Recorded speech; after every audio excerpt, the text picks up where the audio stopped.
Vocês conhecem o processo do pão francês congelado? Sejam bem-vindos ao segundo episódio do quadro Por Trás da Massa Ice Pão. Nosso queridinho pão francês, também conhecido por filãozinho e outros nomes, recebe um processo especial, muito antes de chegar à sua mesa.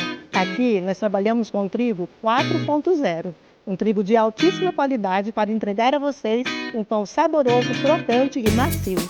Nossos insumos vão para a maceira e recebe controle de temperatura de água e da massa final. Após cilindrada, vai para a esteira e logo direto para o girofreezer. Em poucos minutos está pronta para a embalagem.